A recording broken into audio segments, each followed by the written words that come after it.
মায়েদেরকে বিশেষ করে আমি দায়িত্বটা চাপিয়ে দেব। ঠিক ভোর 3:30 যখন বাজবে, বাড়ির মালিক যদি পরিশ্রম করে সে রাত্রিতে ঘুমায়, তাতে করে দরকার নেই তাকে ঘুম থেকে ডাকা।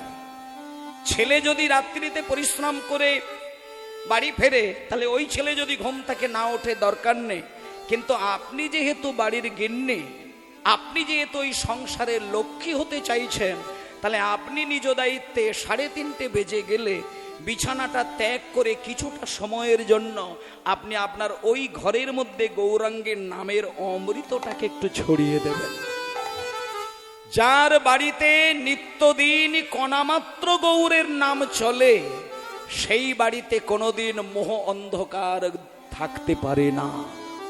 আর যার বাড়িতে নামের দ্বারা গোবিন্দ নয়নের ফোঁটা ঝরে, সেই বাড়ির মানুষকে মায়া কান্না কাঁদতে হয় না।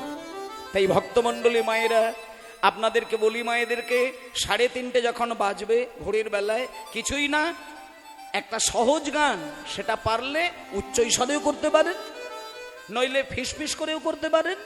আর যদি মনে হয় যে না আমি মনে মনে করব, তাও করতে পারেন, কিন্তু করবেন ভক্তি, ভালোবাসা, বিশ্বাস, অনুরাগ সবকিছু দিয়ে চোখ বন্ধ করে এই গান। ভজ গৌরাঙ্গ কহ গৌরাঙ্গ লহ গৌরাঙ্গেরি নাম রে, হরি হরি ভজ গৌরাঙ্গ কহ গৌরাঙ্গ লহ গৌরাঙ্গের নাম রে। ভজ গৌরাঙ্গ কহ গৌরাঙ্গ লহ গৌরাঙ্গের নাম রে। যে জন গৌরাঙ্গ ভজে সে হয় আমার প্রাণ রে। না গৌরাঙ্গ ভজে সে হয় আমার প্রাণ রে।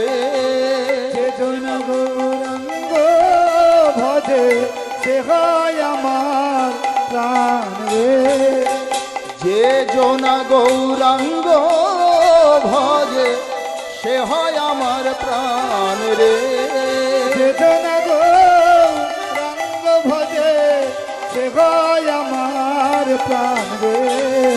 ভজ গৌরাঙ্গ কহ গৌরাঙ্গ লহ গৌরাঙ্গেরি নাম রে। গৌরাঙ্গ কহ গৌরাঙ্গ লহ গৌরাঙ্গের নাম রে। একবার দিন গেলে হা গৌরাঙ্গ জি বলে একবার রে। গেলে হা গৌরাঙ্গ সে বলে একবার রে। সবাই বলুন হরি বল। গৌরাঙ্গ যে বলে একবার রে। গেলে হা গৌরাঙ্গ সে বলে একবার রে।